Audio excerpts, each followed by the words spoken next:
Bueno, voy a compartir, hermanos, una presentación para recordar lo que estuvimos viendo hace 15 días, si no estoy mal. Hermanos, ¿ustedes ya pueden ver la presentación? Allí hay una Sí, pastor. presentación que está... Sí, perfecto, muy bien, gracias.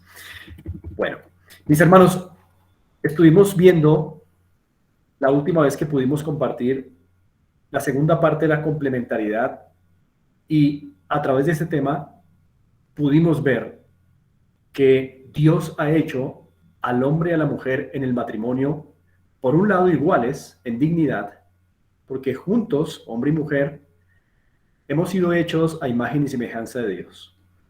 Pero por otro lado, Dios ha creado al hombre y la mujer con unas muy cruciales diferencias, por lo menos nosotros estudiamos 4, que son esenciales, son medulares, son básicas para que en un matrimonio pueda haber armoniosa complementariedad. Recordemos, hermanos, que cuando los hombres tratan de igualar allí donde Dios ha hecho diferencias, se producen daños. Y cuando el hombre trata de hacer diferencias allí donde Dios colocó igualdad, se producen también daños.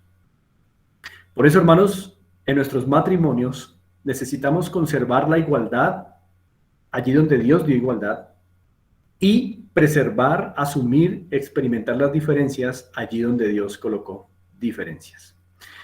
Recordarán ustedes a través de este documento que ustedes están viendo ahí, de esta imagen, esas 4 diferencias que deben ser asumidas, que deben ser entendidas, que deben ser respetadas, experimentadas en todo matrimonio, para que pueda haber una armonía en el hogar. Si estas diferencias, hermanos, no se respetan, entonces seguro que la complementariedad en el hogar se va a ver afectada, como pudimos comprobar hace 15 días con algunos ejemplos. Pero cuando estas son respetadas, cuando estas diferencias se viven, se asumen, entonces hay armonía y hay complementariedad. Ahora, hermanos, lo que pretendo hacer en esta noche es poder, a través del tema que ustedes pudieron observar en la presentación, en la propaganda que se envió por WhatsApp, es ver de manera práctica cómo este amor debe sufrirse en el hogar, suponiendo y sobre la base de que esas 4 diferencias que vimos se están dando, se están asumiendo, se están experimentando. Por eso, hermanos, el tema de esta noche es una consecuencia de lo que hemos visto sobre la complementariedad, es decir, sobre la igualdad y las diferencias cruciales para la armonía en un hogar. ¿Y por qué es una consecuencia? Porque, hermanos, cuando uno empieza a vivir la complementariedad en el hogar, cuando empezamos a vivir esas diferencias que el Señor quiere que mostremos, que vivamos en el hogar, entonces nos vamos dando cuenta que se sufre. Cuando queremos vivir las diferencias que el Señor ha establecido, no es fácil, se sufre. Pero precisamente el sufrimiento es un componente obligado para el gozo y para la fortaleza del amor. Por eso he titulado lo que quiero compartir en esta noche, como lo que ustedes ven ahí en la presentación, Forjando el amor en un sabio sufrimiento. Forjando el amor en un sabio sufrimiento. Y hermanos amados, con este título hay 2 cosas que se presuponen. Forjando el amor en un sabio sufrimiento. 2 cosas que se presuponen. La primera es que el amor y el sufrimiento van de la mano, son inseparables. Cuando el amor no incluye el sufrimiento, entonces ese amor no es el verdadero amor de Dios. Pero bíblicamente hablando, el amor de Dios y el amor que debe ser reflejado en nuestros hogares cristianos siempre va de la mano con el sufrimiento. Son inseparables. Ahí está la primera presuposición de ese título. Pero la segunda presuposición de ese título es que esos sufrimientos no son cualquier tipo de sufrimiento. No. Son sufrimientos sabios. Sufrimientos con sabiduría. Ahí está la segunda presuposición. Entonces, repasemos. Primera presuposición de este título es que el amor y el sufrimiento, el amor verdadero y el sufrimiento siempre van de la mano. Son inseparables. Pero la segunda presuposición que podemos ver en el título es que no es cualquier sufrimiento el del amor. Es un tipo de sufrimiento sabio. Debe ser sufrimientos con sabiduría. Así que, hermanos, con esto quiero que empecemos a revisar algunas cosas muy importantes de este tema. Y primero quisiera decir que hay que distinguir entre dos clases de amor. ¿Y por qué es importante distinguirlo? Porque ustedes y yo, como casados, como miembros de un hogar, miembros del matrimonio, como cónyuges, debemos estar en uno de ellos, pero a veces nos vemos en el otro, en donde no debemos estar. Es por eso que es importante distinguir dos clases de amor: el amor de Dios y el amor del mundo. Y muchas veces ustedes y yo, hermanos, no sabemos distinguir hasta dónde va el amor de Dios, dónde comienza el amor del mundo. Y es por eso que es importante distinguirlos. Quisiera comenzar diciendo, hermanos, que hay por lo menos tres características que nos revelan el inconfundible amor de Dios. Es decir, tres características a través de las cuales ustedes, hermanos, y yo podemos saber si estamos amando a nuestros cónyuges con el amor de Dios. Recordemos que son dos tipos de amor que hay que distinguir: el de Dios y el del mundo. El de Dios tiene tres características importantes. Quiero que me acompañen, hermanos, a Romanos capítulo 5, para que podamos apreciar estas tres características o evidencias del amor de Dios. Pastor Andrés. Capítulo 5. Pastor. ¿Sí? Buenas noches, qué pena, hermanos. Es que no estamos viendo la presentación, se detuvo. Ah, ok, perfecto. Nos toca volverla a compartir. Gracias. Muchas gracias. ¿Ahí la están viendo? Sí, señor. Sí, señor. Ok, perfecto. Muy bien, entonces, mientras estoy hablando, vamos a quedarnos en esta imagen y ya pasaremos a la siguiente. Espero que ya la puedan estar viendo.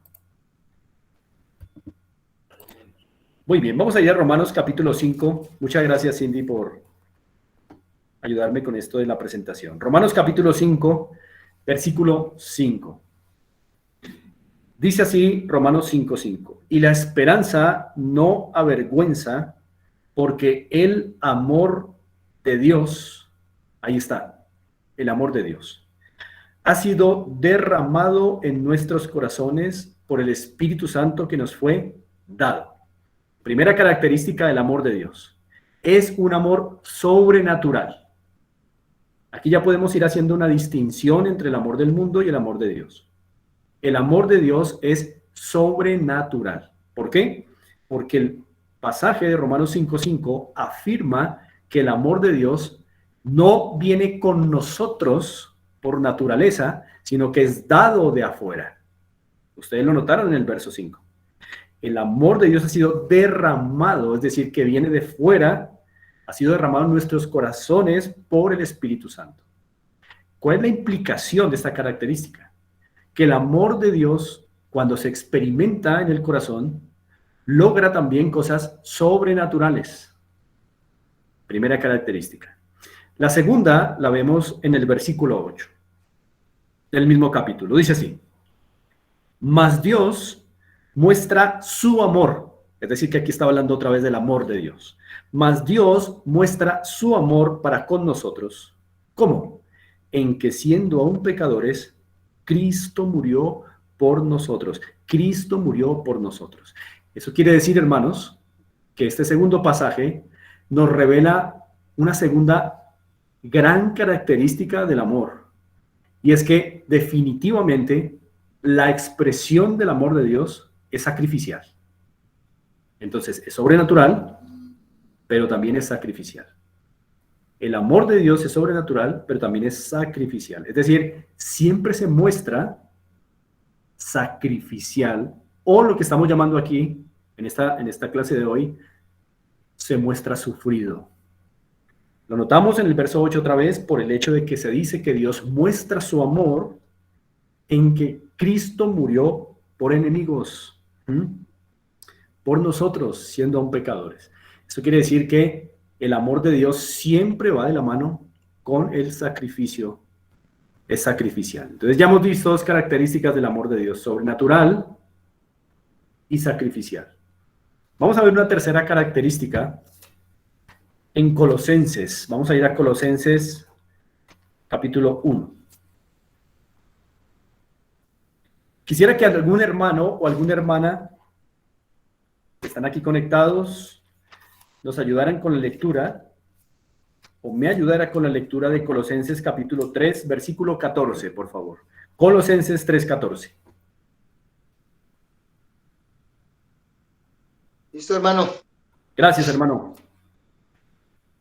Colosenses 3:14. Y sobre todas estas cosas, vestidos de amor, que es el vínculo perfecto. Muchas gracias, Javi. Perfecto. Aquí está la tercera característica del amor, y es que es el vínculo perfecto. Podríamos llamarle a esa característica, es vinculante. Es decir, solo el amor de Dios logra verdaderos vínculos entre los seres humanos. Este es un punto muy importante, es un punto interesantísimo. Solo el amor de Dios logra vínculos duraderos entre los hombres. Entonces, tres características del amor de Dios: sobrenatural, sacrificial y vinculante. Ahora pensemos en la contraparte, en el amor del mundo. Primero, el amor del mundo no es sobrenatural, sino que es natural. ¿Eso qué quiere decir? Que el amor del mundo se alimenta de los sentidos humanos. Vive de lo que ve, vive de los sentimientos. No que los sentimientos estén mal, pero los sentimientos nunca son un buen fundamento seguro para el amor. Precisamente por eso el amor del mundo no es sobrenatural, sino es natural. Vive de emociones, vive de sentimientos, vive de lo que ve, cosas, hermanos, que con el tiempo se acaban. Por eso una importante diferencia entre el amor de Dios y el mundo es que el de Dios es sobrenatural, el del mundo es natural. Y por eso es tan común, hermanos, que el amor del mundo se confunda con romanticismo, que el amor en el mundo se confunda con relaciones sexuales, que el amor del mundo se confunda con exigencias egoístas y muchas otras cosas. ¿Por qué? Porque el mundo confunde lo que siente y lo que ve con amor. Pero el amor de Dios es sobrenatural. Ahora, vimos que el amor de Dios es sacrificial, pero en el amor del mundo se rechaza el sufrimiento. Por eso es que cada persona en el mundo intenta, a costa del otro o por encima del otro, lograr su bienestar, aún en los matrimonios. Siempre están pensando en sí mismos porque rechazan la idea de sufrir. De hecho, muchas personas dicen: yo no me casé para sufrir. Y entendemos que hay muchas personas en el mundo que efectivamente se casan y sufren. Pero hay una falsa noción. El sufrimiento no es el problema. El problema es que no son sufrimientos sabios, precisamente porque se ha confundido el amor. El amor del mundo, entonces, rechaza el valor del verdadero y sabio sufrimiento porque no conocen tal valor, porque tal amor no es sobrenatural, es natural, vive de los sentidos, de lo que se ve, vive de lo que se siente, y al ser así, hermanos, entonces rechaza el sufrimiento, ya que los sentidos solamente aceptan lo que trae placer y bienestar. Y vimos que también el amor de Dios es vinculante, trae verdaderos vínculos entre los seres humanos, pero el amor del mundo, en vez de unir, aleja. Por eso es que ustedes pueden ver cómo en el mundo, cada vez más, las relaciones maritales no son complementarias, no son de unidad, sino son cada vez más sociedades maritales que van poniendo una barrera en la mitad y alejando al uno del otro. Por eso también, al no ser en el mundo el amor vinculante, por eso también, hermanos, se apaga pronto esa llama que en el mundo ellos llaman amor, pero que realmente no es amor. Entonces, amados, en resumen, a manera de introducción, mientras el amor de Dios es sobrenatural, sacrificial y vinculante, el amor del mundo es natural, rechaza el sufrimiento y en lugar de unir, separa. Amado hermano, si el amor que tú y el amor que yo en nuestro hogar tiene esa característica de vivir de los sentidos, de rechazar el sufrimiento y de alejar en lugar de unir, entonces no es el amor de Dios el que estamos practicando, sino el amor que se practica entre los paganos, entre el mundo. Habiendo hecho entonces, hermanos, esa diferencia, déjenme decir varias cosas. Primero, hermanos, ciertamente el amor marital cristiano, estamos hablando entre creyentes, el amor marital cristiano, por supuesto que puede adornarse de romanticismo, puede adornarse de momentos hermosos, puede adornarse de bellos sentimientos, pero la esencia del amor marital cristiano no son los sentidos naturales, sino aprender a sufrir el verdadero amor. Ahí está la clave, hermanos, para aprender a amar. Tú y yo, hermano amado, queremos aprender a amar. Estás aquí conectado porque necesitas y porque quieres aprender a amar a tu pareja, amar al cónyuge que Dios te dio. Entonces, lo primero que tienes que hacer ahora es quitar de tu mente toda noción mundana de amor. Esas nociones naturales que te han hecho vivir de lo que ven tus ojos, de lo que te dicen tus sentimientos, saca eso, hermano, por un momento y después vuélvelo en el lugar correcto. Pero no son el fundamento del amor. Todo aquello que tú has hecho por amor, pero que más bien te ha alejado, es por practicar un amor del mundo. Recordemos que solo el amor de Dios es vinculante, como lo acabamos de leer. Y hermanos, si en nuestros hogares hemos rechazado la idea del sufrimiento, entonces tenemos que retirar esa visión, esa idea de nuestra vida y empezar a asumir las ideas del amor de Dios. Así que, reitero, nuestro amor de pareja puede estar adornado de romanticismo, de palabras hermosas, de momentos hermosos, de cenas, de paseos. Bien, todo está muy bien. Pero el fundamento del amor no es ese. Si tú y yo queremos aprender a amar, entonces tenemos que aprender a sufrir con sabiduría. Y ahí está el fundamento de un amor que crece. Por eso, hermanos, el título, Forjando el amor en un sabio sufrimiento. Entonces, la clave para aprender a amar está en aprender a sufrir con sabiduría.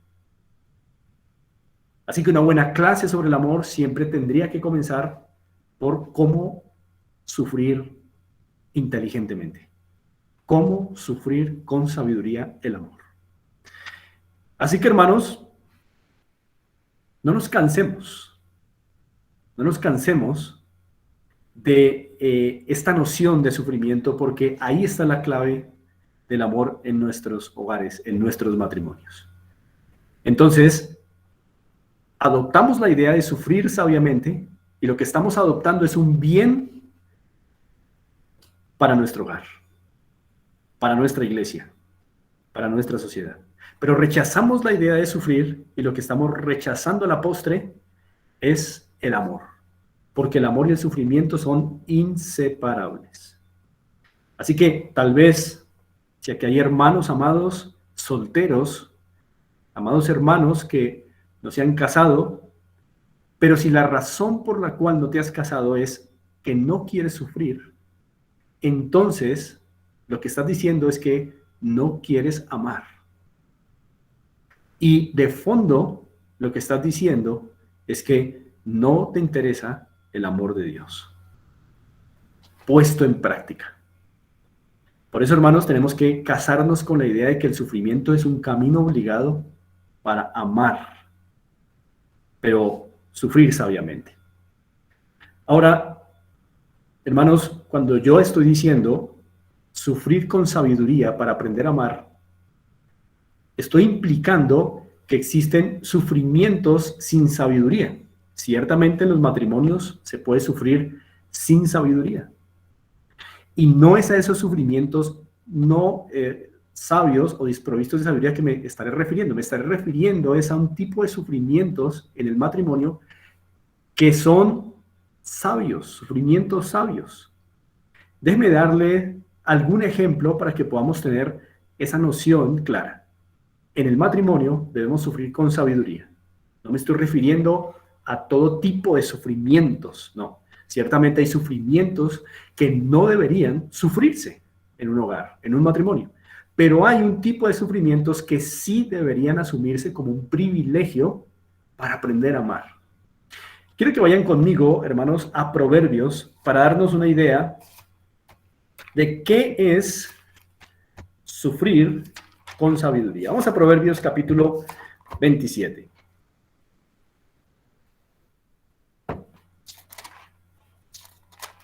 Proverbios capítulo 27.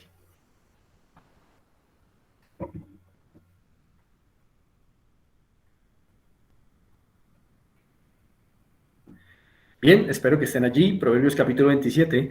Vamos a mirar el versículo 12. Dice el versículo 12 así.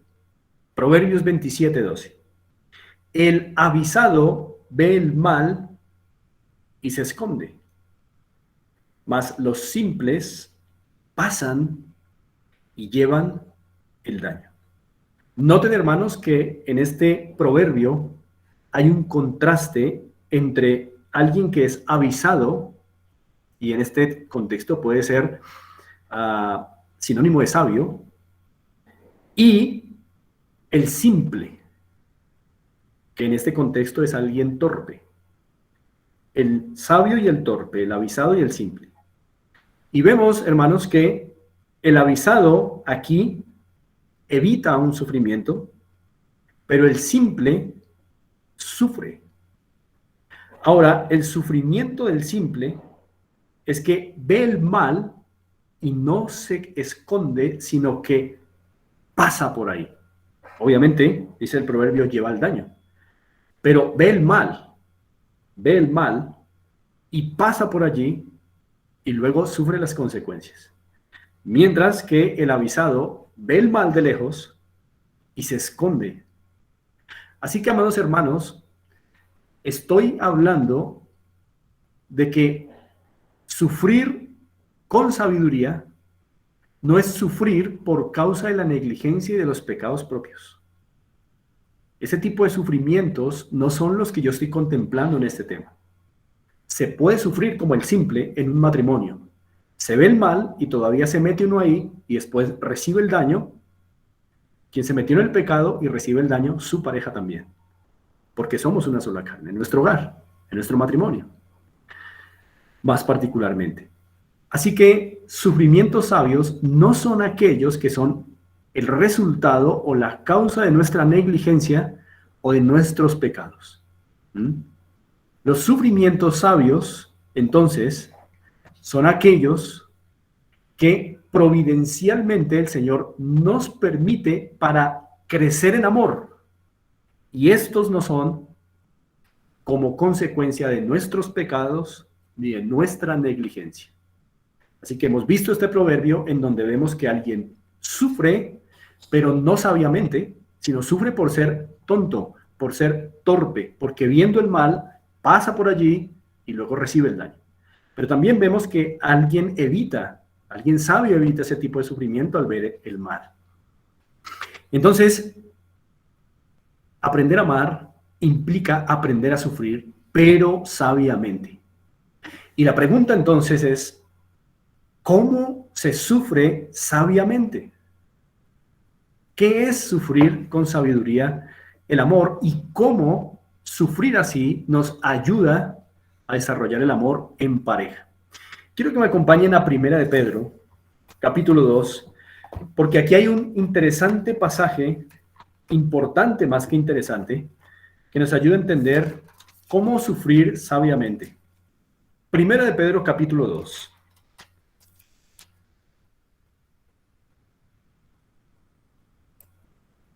Primero de Pedro, capítulo 2.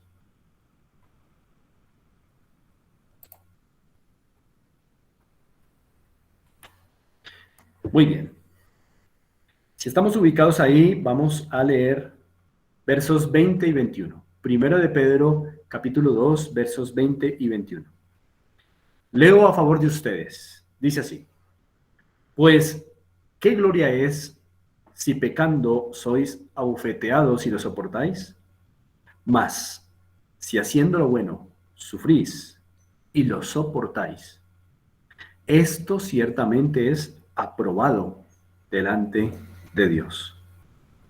Así que aquí hay una clave importante: sufrir haciendo lo bueno. ¿Recuerdan el proverbio que leímos? El hombre torpe, el hombre necio, sufrió por causa de su negligencia y de su pecado. Vio el mal y no se quitó. Vio el mal y pasó por ahí y recibió el daño. Pero aquí se habla de un tipo de sufrimiento haciendo lo bueno. Ahora, miremos el verso 21. Dice: Pues para esto fuisteis llamados, es decir, fuimos llamados a sufrir haciendo lo bueno. Pues para esto fuimos llamados, porque también Cristo padeció por nosotros, dejándonos ejemplo para que sigáis sus pisadas. Es decir, que tú y yo somos llamados, dice la Escritura. Es un llamado. Somos llamados a sufrir haciendo lo bueno. Y somos llamados a sufrir haciendo lo bueno en imitación de los sufrimientos de Cristo. Por eso tú ves ahí en el verso 21 que Cristo nos dejó ejemplo para que sigamos sus pisadas. Pero ¿cuáles pisadas en este contexto? Las pisadas de sus sufrimientos, que fueron consecuencia de hacer lo bueno. Hermanos, con esto nos estamos dando una idea de cuál es la diferencia entre sufrir sabiamente y sufrir sin sabiduría. Sufrimos sin sabiduría cuando es consecuencia de nuestra negligencia y pecado, pero sufrimos sabiamente cuando haciendo lo bueno tenemos que recibir algún costo para nuestra tranquilidad y para nuestro bienestar, haciendo lo bueno. En otras palabras, hermanos, sufrir sabiamente es sufrir como Cristo sufrió.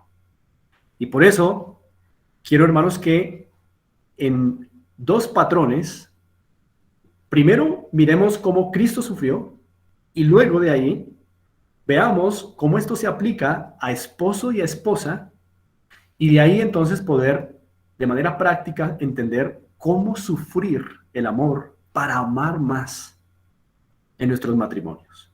Pero hermanos, tenemos que asumir esta idea de Pedro. Fuimos llamados a sufrir haciendo lo bueno. Ese es un sufrimiento sabio. Y es un sufrimiento que imita los sufrimientos de Cristo. Sufrimientos que se dan en dos patrones. Vamos, hermanos, a revisar estos dos patrones. Así que voy a mostrar aquí en la diapositiva. Y espero que ustedes, hermanos, me puedan confirmar si están viendo la presentación.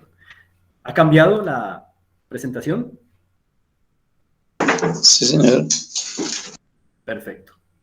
Allí entonces ustedes ven parejas afirmadas por el Evangelio, forjando el amor en un sabio sufrimiento.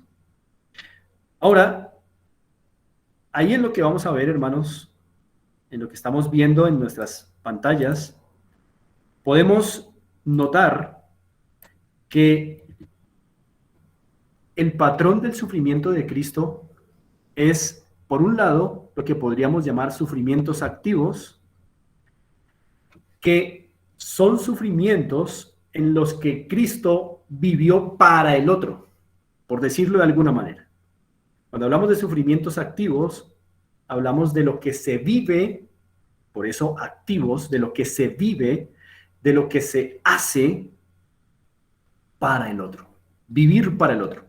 Y Cristo ciertamente sufrió de esta manera, es decir, activamente por el otro, por ti y por mí. Y si tomamos ese patrón, seguramente nos va a ayudar mucho en nuestra vida. Déjenme darles algunos ejemplos de cómo es el sufrimiento activo de Cristo. Primero, Él vivió una vida de obediencia perfecta para impartir justicia a otros, o sea, a ustedes y a mí como creyentes. ¿Por qué sabemos que esto fue un sufrimiento? Porque, como vamos a ver en los otros ítems, esto implicó tomar un cuerpo humano, lo cual para Cristo significó un sufrimiento. Para Él poder vivir 33 años en obediencia perfecta sobre la tierra, para después impartirnos su justicia a pecadores como nosotros, Él tuvo que asumir unos sufrimientos, como por ejemplo tener un cuerpo humano, hacerse semejante a nosotros, y esto le trajo muchas limitaciones que no tenía cuando estaba en la gloria eterna con su Padre. Así que esos son sufrimientos activos, es decir, vivir activamente para el otro, vivir cumpliendo la ley en un cuerpo humano, vivir obedeciendo la ley cuando Él no tenía necesidad de hacerlo, porque Él es el Hijo de Dios, es perfecto, pero está obedeciendo perfectamente la ley para impartir justicia a otros. Eso es vivir activamente por otros, vivir para el otro, activamente, haciendo, asumiendo cosas prácticas. Tomó un cuerpo humano, cumplió la ley en medio de tentaciones, cosa que antes de su encarnación Él no sufría. Pero ahora en un cuerpo humano tiene que sufrir activamente el tener que cumplir la ley perfectamente, porque nunca pecó, pero con el agravante de tentaciones aquí y allí. No tengo necesidad de ampliar esto porque es conocimiento común. Noten cómo de manera activa Él está cumpliendo la ley, tomando un cuerpo en la encarnación, vida de obediencia perfecta para luego impartir justicia a otros. Por eso, vivir para el otro. Esos son los sufrimientos activos. Cuando alguien asume activamente, cuando alguien asume acciones pensando en el otro. Por eso, activamente, asume acciones concretas, visibles, tangibles, por decirlo de alguna manera, para el bien del otro. Así también, por ejemplo, Cristo activamente cumplió la misión del Padre y esa misión incluía padecimientos. Ustedes lo ven allí en el huerto del Getsemaní, llorando, lamentándose, orando, porque estaba cumpliendo una misión del Padre, pero le vemos allí padeciendo activamente por otros. Él no necesitaba de esto, pero lo está haciendo por otros, por ustedes y por mí. Él tuvo que aprender como un ser humano siendo hijo de Dios. Estas son acciones que implican sufrimiento para el otro o viviendo para el otro. Acciones, por eso sufrimientos activos, acciones concretas que implicaron sufrimientos para el Hijo de Dios. Por ejemplo, el Hijo de Dios antes de su encarnación no necesitó aprender a hablar, pero cuando asumió un cuerpo, siendo Dios, como hombre, tuvo que aprender las primeras vocales hebreas en su niñez. Él también ensució pañales, lo cual es humillante para el Hijo de Dios. Él también tuvo que ser bañado como cualquier ser humano, él tuvo que aprender a caminar, y todo esto implicó un sufrimiento para el glorioso y eterno Hijo de Dios. Esto es a lo que llamamos sufrimientos activos, es decir, acciones concretas que el Hijo de Dios emprendió viviendo para el otro. Pero tenemos también el sufrimiento pasivo. Ya no acciones concretas que él hace para el otro, sino sufrimientos que él recibió pasivamente. Así que esto ya no se trata de vivir para el otro, sino morir por el otro. Notamos entonces cuáles son los dos patrones del sufrimiento de Cristo. Y hermanos, quiero recordar aquí algo. La razón por la cual les estoy mostrando esto es que acabamos de leer un pasaje en Pedro que nos dice que fuimos llamados a sufrir según las huellas de Cristo. Así que si usted y yo queremos sufrir sabiamente, sufrir con inteligencia, pues necesitamos entender cómo sufrió nuestro Salvador para nosotros ir en la misma dirección y no estar sufriendo torpemente, innecesariamente. Si vamos a sufrir, hermanos, en nuestros matrimonios, que sea dando en el blanco del sufrimiento. Sufrir con sabiduría es de ánimo. No nos deja agotados, sino nos deja con ánimo para seguir adelante. Pero es cuando sufrimos torpemente, ya lo vimos, por nuestra negligencia, por nuestro pecado, que quedamos apaleados, acabados. Así que también otra manera de sufrir es la manera pasiva, como nos enseñó Cristo. Ya no acciones concretas que él asumió viviendo para el otro, sino muriendo por el otro, lo que recibió. Por eso es pasivo. En los sufrimientos activos es lo que él hizo, las acciones que emprendió, pero ahora en el sufrimiento pasivo es lo que él está recibiendo por otros, y eso es muerte.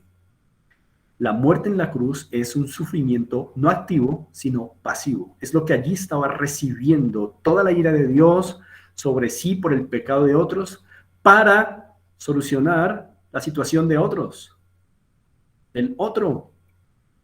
Y también un sufrimiento pasivo fue soportar, no mostrar su gloria, la gloria de su divinidad. Y esto es un sufrimiento pasivo. ¿Por qué? Porque él tuvo que contener la gloria de su divinidad para no matar a los que estaban crucificándolo, para no matar a los que le escupieron, para no acabar con los que se estaban burlando de él. Él renunció a eso y pasivamente soportó no mostrar la gloria de su divinidad pensando en morir por otros. Hermanos, esto es simplemente un resumen que nos da un bosquejo de cómo sufrió Cristo. Y ya que Pedro nos dice que debemos sufrir como Él, entonces sufrir como Él es sufrir activamente y sufrir pasivamente. Es decir, sufrir con acciones concretas a favor del otro, pero sufrir también muriendo a favor del otro. Hermanos, ahora que hemos visto esto, pues quiero que podamos aterrizar esto ahora sí de manera práctica a nuestros hogares. Pero por favor no olvidemos esos dos patrones. Sufrimiento activo, vivir para el otro con acciones concretas. Sufrimiento pasivo, morir por el otro, recibir, morir, recibir pasivamente, morir por el otro, vivir por el otro o vivir para el otro, pero también morir por el otro. ¿Cómo se aplica eso a nosotros como casados, hermanos? ¿Cómo se aplica eso a nosotros en nuestras relaciones maritales? Ya vimos que el amor de Dios es sufrido. Tiene que ir junto. Entonces, esposo y esposa, ustedes y yo como casados, debemos, para realmente ahorrar, fortalecer, para que el amor crezca, se solidifique, debemos sufrir en dos direcciones. Debemos vivir para nuestros cónyuges con acciones concretas, pero también debemos morir por nuestras parejas. aspectos prácticos.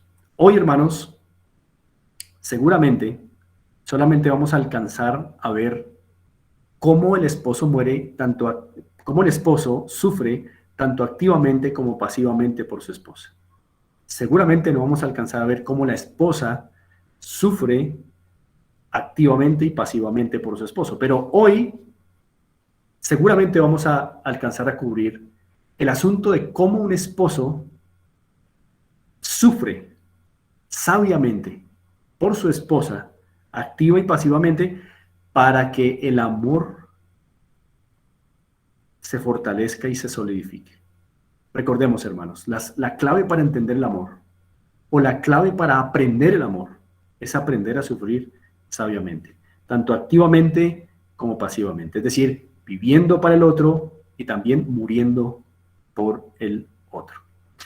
Entonces, según el patrón de Cristo que acabamos de repasar, cómo un esposo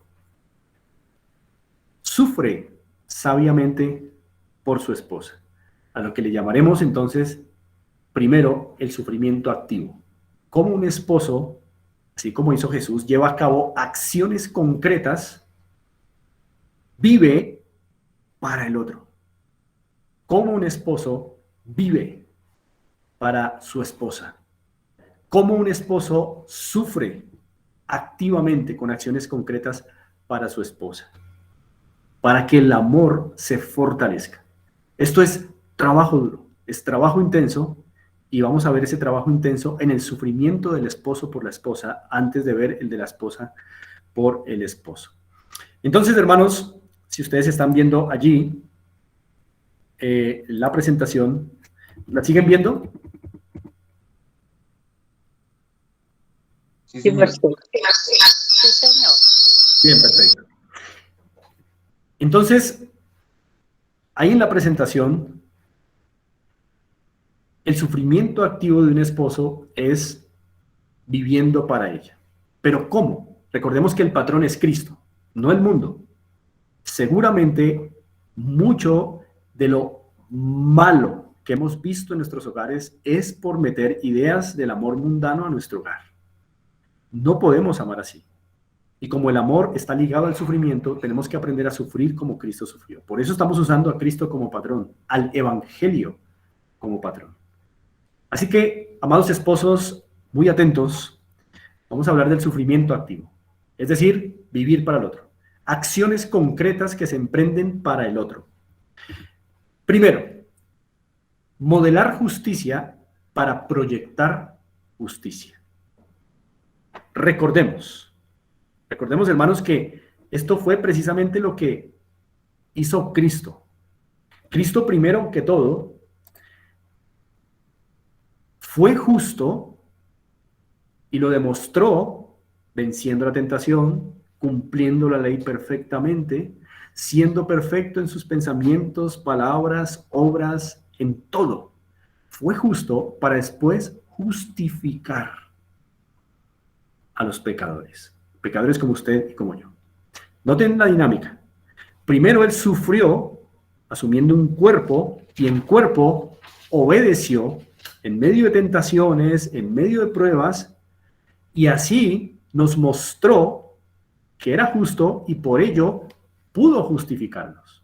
Ahora, él siempre ha sido justo eternamente, pero nunca había sido justo en cuerpo humano. Solamente hasta que se encarnó y hasta que vivió entre nosotros, fue que se puede decir que fue justo como el Dios hombre. Y por esa justicia nos pudo también justificar. Y ese patrón es el que, esposos, ustedes y yo debemos tener en nuestros hogares. Debemos primero nosotros modelar justicia para después proyectar esa justicia a nuestras esposas. ¿Cómo podemos, hermanos, exigirles a nuestras esposas algo si primero no lo hemos modelado?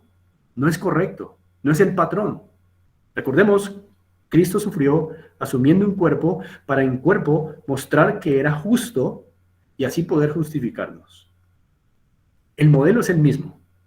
Sufrimos siendo nosotros los que primero modelamos justicia, Esto es sacrificial para después proyectar justicia a nuestras esposas. Por eso, reitero, ¿cómo exigimos a nuestras esposas algo si primero no lo hemos modelado nosotros? Hermanos, nuestras esposas en el día 1 de matrimonio, en ese día 1 de matrimonio, nuestras esposas son como una fina masa de barro que se nos entrega, que nosotros tenemos que empezar a moldear. En el día 1 de matrimonio, nuestras esposas son eso, una masa de barro que nosotros vamos a tener que empezar a moldear. Modelamos justicia y proyectamos esa justicia a nuestras esposas. Ahora, hermanos, ¿por qué esto es un sufrimiento? Es un sufrimiento porque generalmente el varón es un instructor impaciente. Los hombres somos instructores impacientes con los nuestros. Esto es muy curioso. Generalmente somos más pacientes para enseñarles a otras personas fuera de nuestro hogar que a nuestra misma familia. Somos muy impacientes en la instrucción de los nuestros. Por eso es que es un sufrimiento.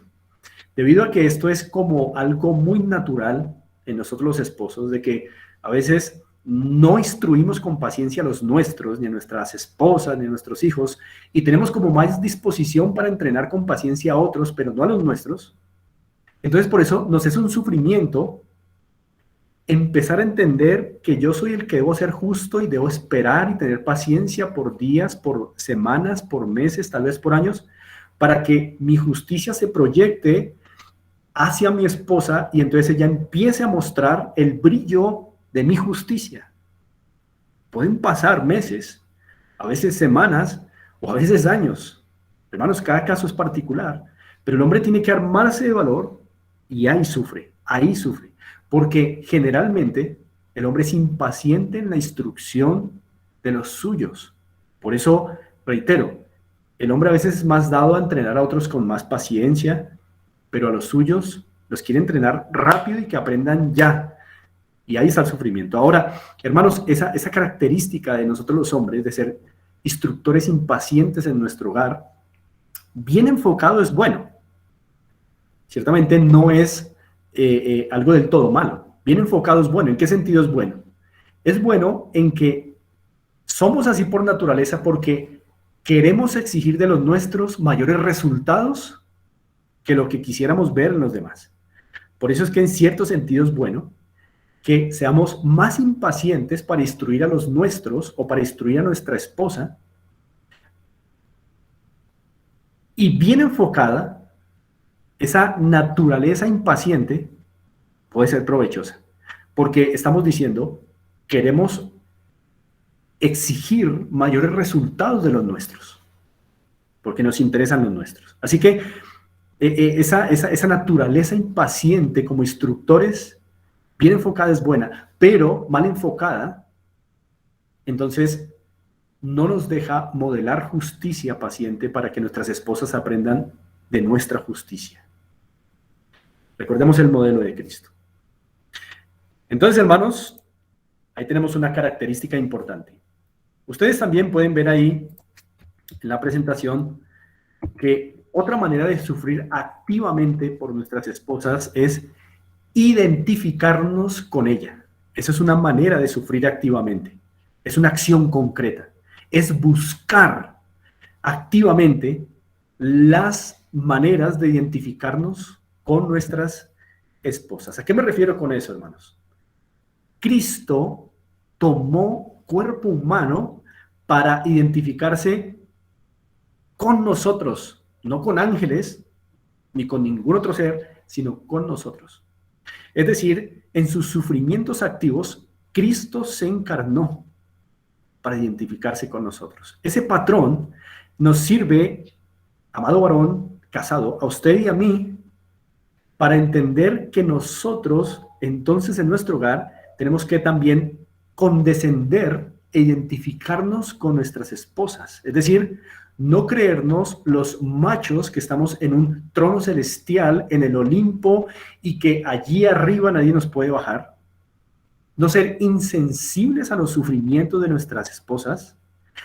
Tener disposición de escuchar a nuestras esposas, porque como Cristo se identificó con nosotros, asumiendo un cuerpo humano, lo que le trajo sufrimientos, también nosotros nos bajamos de ese trono celestial en el que a veces nos vemos, idealmente, y empezamos a identificarnos con los sufrimientos de nuestras esposas.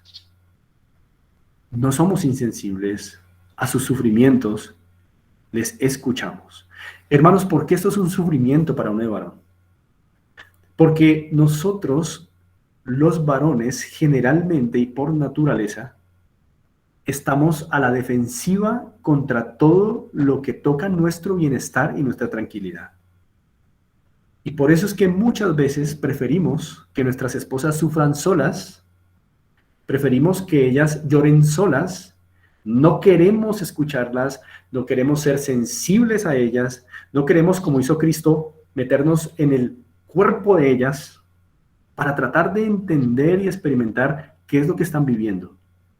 Y eso es un sufrimiento para nosotros porque nos toca nuestro bienestar y nuestra tranquilidad. Y los hombres, naturalmente, estamos a la defensiva contra todo lo que toque nuestro bienestar o nuestra tranquilidad.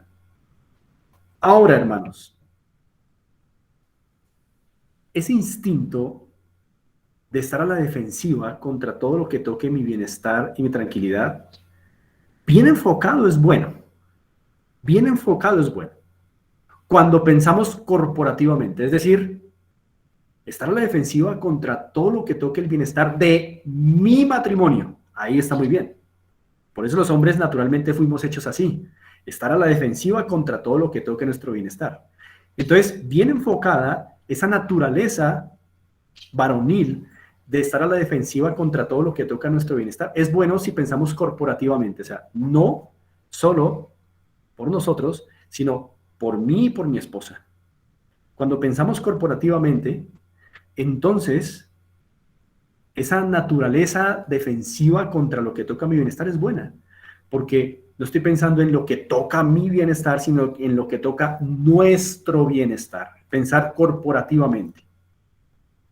Así que, hermanos, identificarnos con nuestras esposas es muy cristiano, porque refleja ese sufrimiento que asumió Cristo al tomar un cuerpo humano para identificarse con nosotros y nosotros, esposos, al bajar, al condescender a los sufrimientos, a las necesidades de nuestras esposas. Entonces, ciertamente sufrimos porque se está tocando nuestro bienestar, pero las escuchamos. No somos insensibles a sus sufrimientos, no nos creemos los machos que están en el trono del Olimpo, sino que condescendemos, casi que entramos y tomamos sus sufrimientos como los nuestros y vivimos y caminamos con ellas en sus necesidades y en sus sufrimientos, como lo hizo nuestro Salvador con nosotros.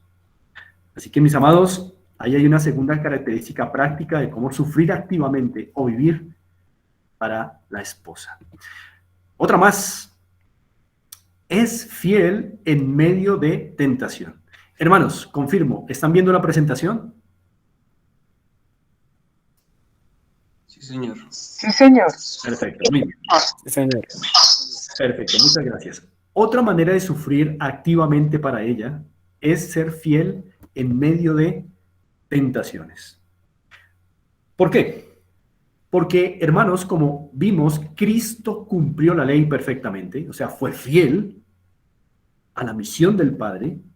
Cristo cumplió la ley, no por él mismo, porque él ha sido, es y será santo, pero por nosotros.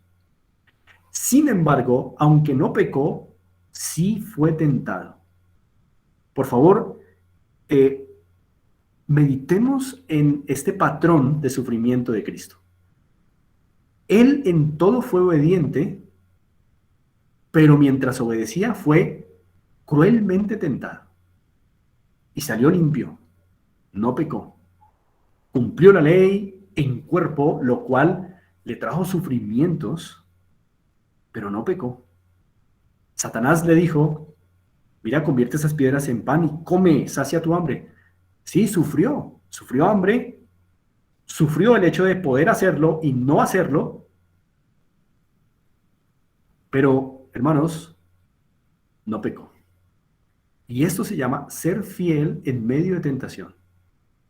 El punto, amados hermanos varones, es que una manera en que sufrimos activamente por nuestras esposas es siéndoles fieles, aun cuando todos los días seremos tentados a serles infieles. Y esto es muy cristiano. Ser fiel en medio de cruentas tentaciones es muy cristiano porque Cristo lo hizo así. Cumplió la ley perfectamente, sin pecar, aunque fue terriblemente tentada.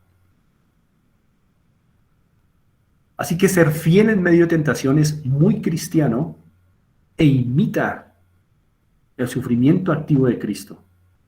Hermanos, ¿por qué es un sufrimiento ser fiel para un hombre? ¿Por qué es un sufrimiento para nosotros los esposos ser fieles? Porque nosotros, hermanos, generalmente por naturaleza somos dados a la conquista y a la caza.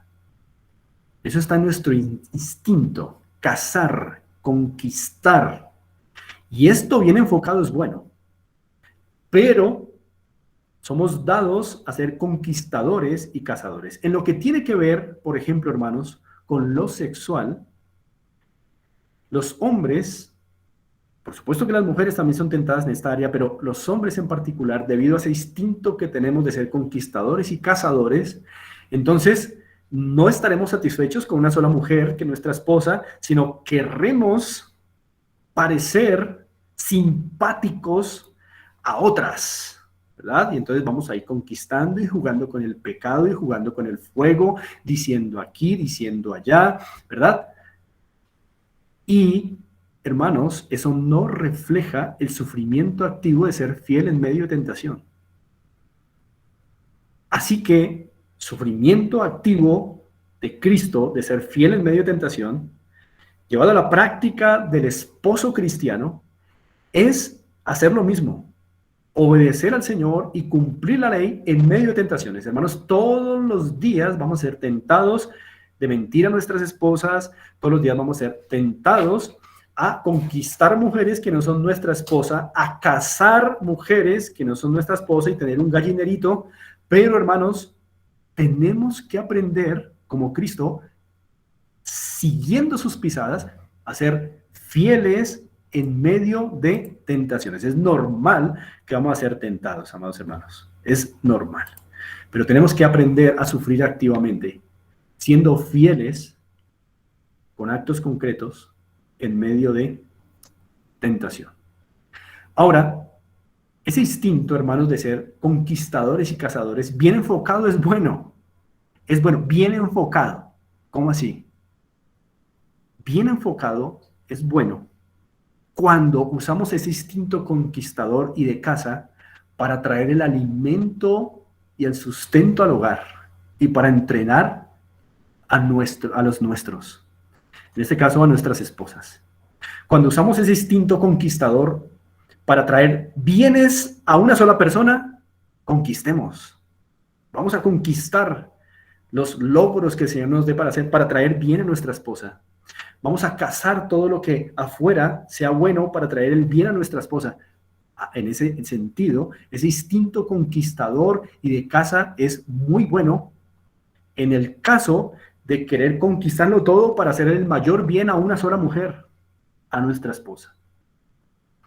Así que, amados hermanos, estamos viendo cómo el patrón de sufrimientos activos de Cristo, es decir, vivir para el otro, nos ayuda a nosotros para entender cómo de manera práctica sufrir por nuestras esposas. Sigamos mirando, hermanos, entonces, aspectos prácticos de esto. Otro aspecto práctico para sufrir activamente es padecer las fatigas propias de proteger a una esposa. Padecer las fatigas propias de proteger a una esposa. Ciertamente, proteger a una esposa, hermanos, trae fatigas para nosotros. Pero quiero que tomemos como referencia a Cristo una vez más.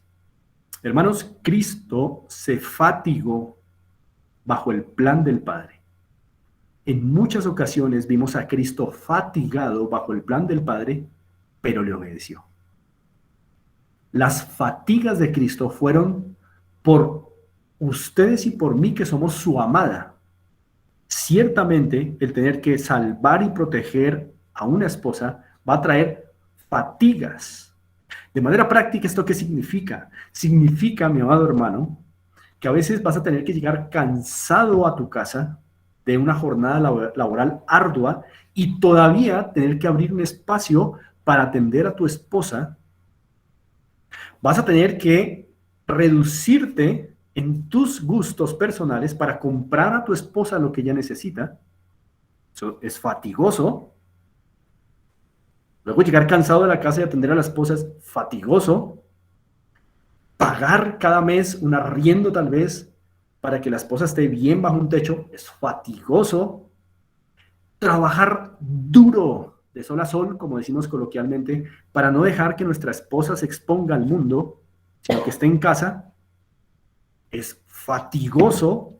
Pero hermanos, esto es lo que Cristo hizo. Él hizo todo el trabajo por su esposa. No puso a su esposa a trabajar, sino que él hizo todo el trabajo por su esposa para que ella, es decir, nosotros, la iglesia, pudiésemos disfrutar de esta gracia. Cuando un esposo pone a trabajar a su esposa, no refleja lo que Cristo hizo en la salvación. Él hizo todo el trabajo, él hizo toda la obra para que su esposa descansara. En un sentido descansar, porque como iglesia todos los días trabajamos también, pero no en el sentido de como él lo hizo para la salvación. Y así también nosotros, los hombres, nos fatigamos trabajando duro para que nuestras esposas trabajen, sí, pero en un ambiente que proteja su ternura, es decir, en el hogar. Cuando ponemos a trabajar a nuestras esposas, entonces lo que estamos haciendo precisamente es enviándolas, exponiéndolas a un mundo laboral cruel, y no estamos entonces padeciendo las fatigas de proteger a nuestra esposa. Esto es supremamente importante, hermanos. Entonces, las fatigas, hermanos, propias de proteger a la esposa son propias de lo que Cristo hizo por la iglesia. Cristo se fatigó bajo el plan del Padre, pero le obedeció para proteger a su amada, que es la iglesia, somos nosotros.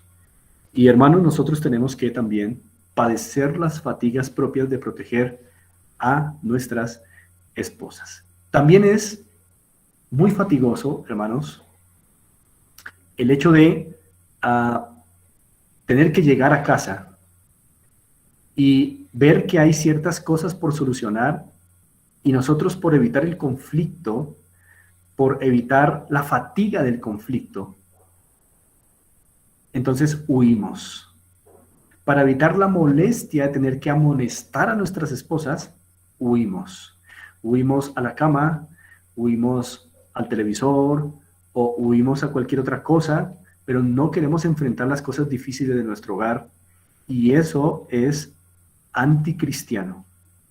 Lo cristiano es, como hizo Jesús, asumir las fatigas de proteger a una esposa. Y hermanos, ¿por qué este tipo de fatigas es un sufrimiento para nosotros los varones? Pues porque por instinto, hermanos, nosotros queremos ser atendidos, no atender. Por instinto queremos ser honrados. Y esto bien enfocado es bueno, hermanos. Pero mal enfocado, querer ser atendido siempre implica que no queremos que hayan conflictos, no queremos que hayan problemas, sino que queremos ser el centro de atención y queremos que todo rinda nuestros propósitos y nuestra vida ideal, y esto no ocurre en el matrimonio. En el matrimonio habrán situaciones que atender casi que diariamente, y nosotros tenemos que ser los que llevemos la fatiga de proteger a una esposa. Tal vez tengamos que llegar a amonestarla, tal vez tengamos que llegar a solucionar el conflicto, pero no podemos huir a eso. Así que ese instinto de querer ser atendidos, los hombres, bien enfocado es bueno. Cuando queremos ser admirados por hacer lo justo, eso está bien. Pero está mal enfocado cuando por querer ser admirados no queremos tocar con los conflictos de nuestra esposa. Error, pecado. Hermanos, entonces veamos un aspecto más de manera práctica de cómo sufrir activamente por nuestras esposas. Y es este último. Aunque el hombre es el más fuerte, no debe usar su fuerza para hacer daño a su esposa. Aunque el hombre es el más fuerte, no debe usar su fuerza para hacer daño a su esposa. Esta es una acción concreta, activa, que nos ayuda a sufrir para que el amor salga beneficiado. ¿Por qué? Porque como hombres fuertes queremos usar nuestra fuerza para violentar de muchas maneras a nuestras esposas. Y hermanos, notamos que Cristo aprendió como humano, siendo el Hijo de Dios. Aunque era poderoso, se rebajó a no mostrar la gloria de su divinidad para aprender como un ser humano corriente para salvarnos a ustedes y a mí.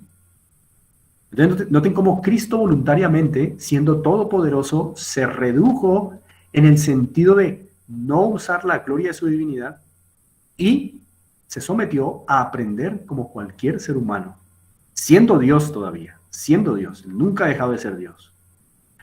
Y eso significa en la práctica, hermanos, que no basta solo con no pegarles a nuestras esposas. Algunos esposos creen que porque no le pegan a sus esposas están haciendo bien, pero no, hermanos.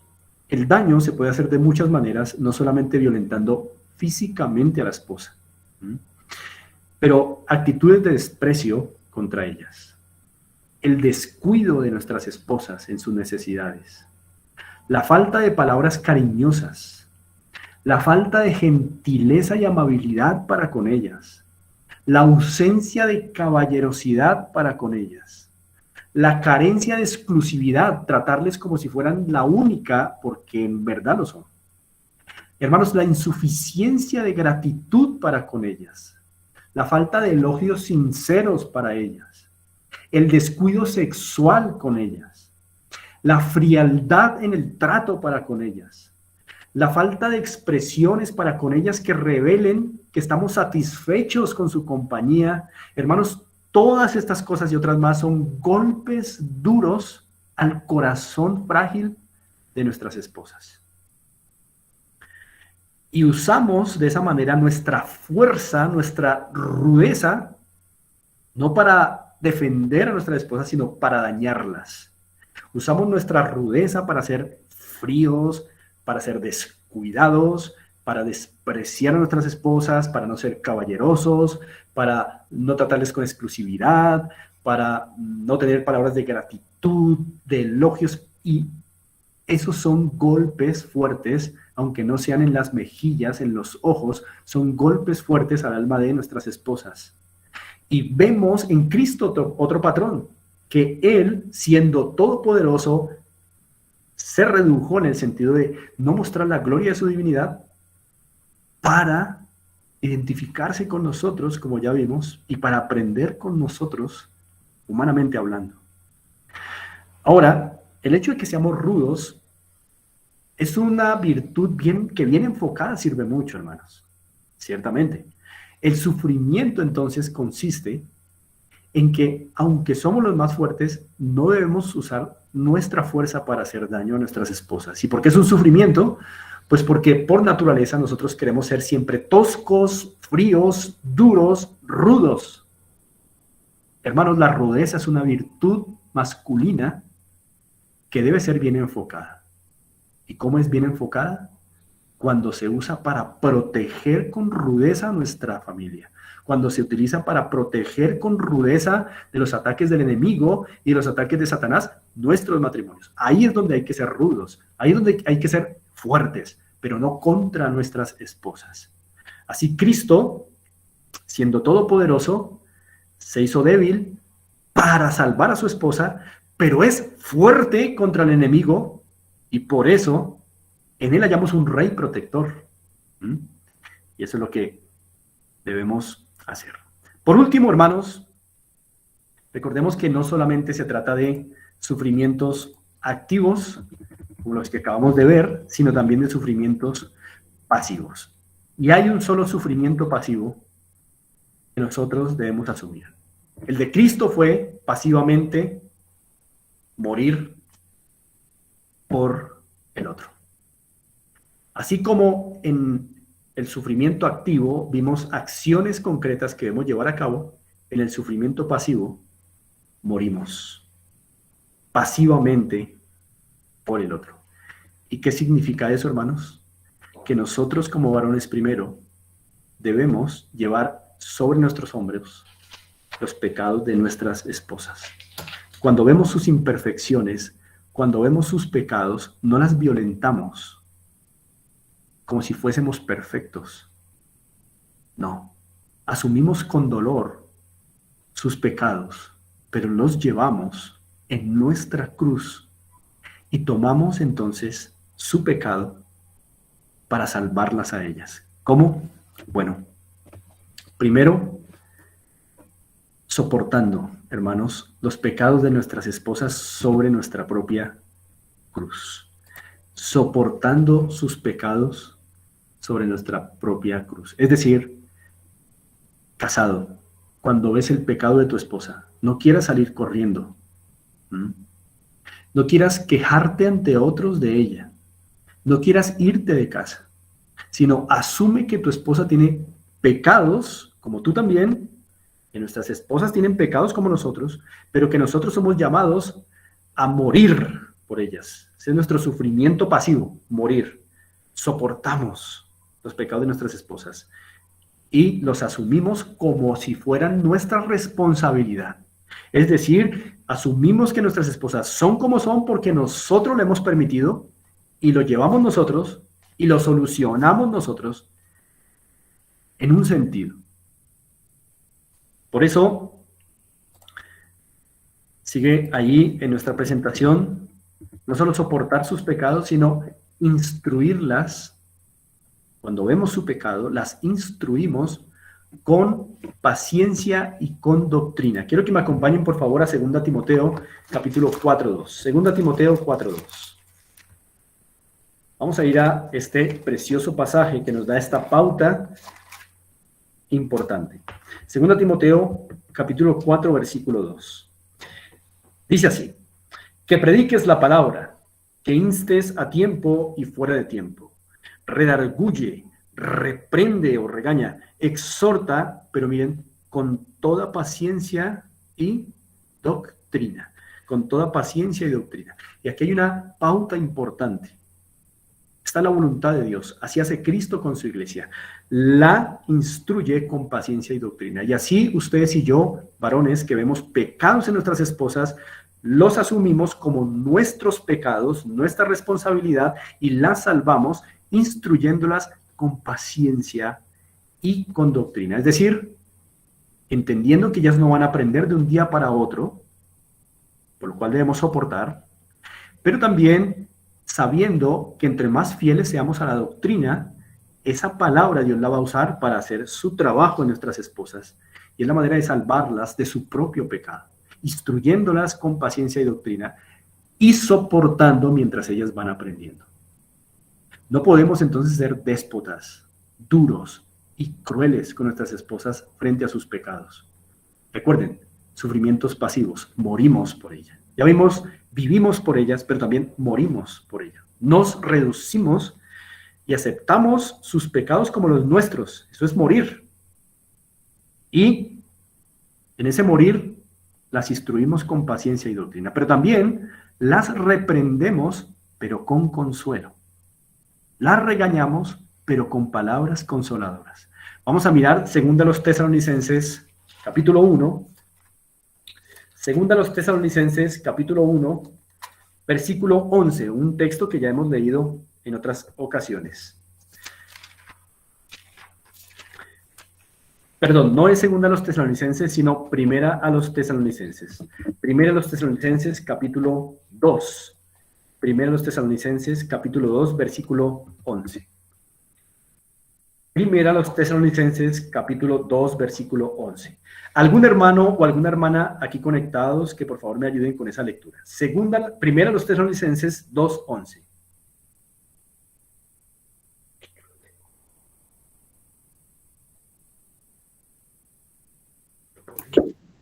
Pastor, buenas noches. Buenas noches. Gracias. Primera Tesalonicenses capítulo 2, versículo 11. Así como también sabéis de qué modo, como el Padre a sus hijos, exhortábamos y consolábamos a cada uno de vosotros. Muchas gracias, Andreita. Así es. Aquí se nota que la actividad de un hombre en su hogar es exhortar, es regañar, es reprender, pero también consolar. Y esto nos da una pauta para nosotros los hombres de cómo debemos entonces morir por ellas cuando les vemos sus pecados. Morimos soportándolas, no yéndonos, no quejándonos de ellas, sino soportándolas y a la par instruyéndolas con paciencia y doctrina, ya lo vimos, pero también cuando haya necesidad, regañándolas con consuelo. No solo regañándolas con palabras duras, ofensivas, sino reprendiéndolas con palabras de consuelo. Siempre podemos, hermanos, ser muy amables con nuestras esposas, muy gentiles, aunque les estemos reprendiendo duramente, son nuestras amadas. No podemos violentarlas con nuestras palabras, son sensibles. Nosotros rudos, pero ellas sensibles. Y por eso debemos exhortar y consolar. Siempre esas dos tareas a la par. Y por último, también morimos por ellas, sufrimos por ellas a favor del amor, haciendo un seguimiento compasivo, haciendo un seguimiento compasivo. Para eso quiero que me acompañen a Primera de Pedro, capítulo 3, verso 7. Primera de Pedro 3, 7. Primera de Pedro, capítulo 3, versículo 7. Un pasaje muy conocido. Voy a leerlo a favor de ustedes. Primera de Pedro 3, 7 dice así. Vosotros, maridos, igualmente vivid. Ese vivid es importante. Vivid con ellas sabiamente, dando honor a la mujer como a vaso más frágil y como a coherederas de la gracia de la vida, para que vuestras oraciones no tengan estorbo. Este texto nos habla de hacer un seguimiento compasivo. ¿Por qué? Porque el versículo 7 dice, vivid con ellas sabiamente. Vivid significa no vivir una semana, no vivir con ellas un mes, no vivir con ellas un año, sino vivir para siempre, todo el tiempo que el Señor nos dé. Es decir, es un seguimiento continuo a la vida de nuestras esposas. Vivid con ellas sabiamente, es hacerles un seguimiento sabio en su vida. Pero este es un seguimiento compasivo porque se dice en el verso 7 que vivimos con ellas sabiamente, entendiendo que son vaso más frágil. Es decir, hacemos un seguimiento compasivo. No es como enseñarles la palabra y a los 8 días exigirles casi a las patadas que cambien. No, hermanos, tenemos que soportar y llevar su pecado los años que sea necesario, pero mientras hacemos eso, vamos también instruyéndolas con paciencia y doctrina, vamos reprendiéndolas con consuelo y les vamos haciendo un seguimiento compasivo. Podemos ser tiernos en el sentido de tratarles con amabilidad, con gentileza, animándoles a que corrijan sus pecados, según les hemos instruido. Y si no lo hacen en una semana, o no lo hacen en un mes, o no lo hacen en unos meses, pues hermanos, tenemos que seguir adelante. Esto es morir por ellas. Hermanos, hasta aquí entonces hemos revisado cómo un esposo muere o sufre activamente por su esposa y cómo sufre pasivamente por su esposa. Sufre activamente por su esposa tomando acciones a favor de ella, pero también sufre pasivamente muriendo a favor de ella. Así que por último, hermanos, debo decir que padres, ustedes deben preparar a sus hijos varones, hoy hemos hablado del esposo, preparar a sus hijos varones en estas características mientras estos varones están en casa. Prepararles para que un día asuman sufrimientos sabios. Todo lo que acabamos de ver son sufrimientos sabios porque siguen las pisadas del sufrimiento de Cristo. No son sufrimientos por causa de la negligencia ni el pecado, sino son sufrimientos necesarios para que el amor crezca y el otro sea favorecido. Son sufrimientos sabios. Es una manera sabia e inteligente de sufrir. Madres que están presentes, cuando sus hijos varones salgan de casa y se casen, por favor, no les den esperanza de volver a la casa si tienen algún conflicto con sus esposas, porque les hacen un daño terrible de por vida. No les dejan sufrir sabiamente en sus hogares. Cuando salgan, que se vayan y que vuelvan solamente de visita, pero no les den esperanza de que ahí está su cuartito y su camita y su casa, porque les dejan una idea de que cuando tengan que sufrir sabiamente en su hogar, mejor para qué sufrir si tenemos el cuarto de soltería en casa de mamita. Entonces, no hagan ese daño a sus hijos. Si se van, que se vayan y que se vayan del todo, solo que vengan a visitar. Y que sufran sabiamente en sus hogares lo que tienen que sufrir y les hacen un bien, hermanos. Y también, consejo final, esposos, verifiquemos que día a día nos estemos sacrificando o sufriendo sabiamente. Esto nos va a mantener bien vinculados a nuestras esposas.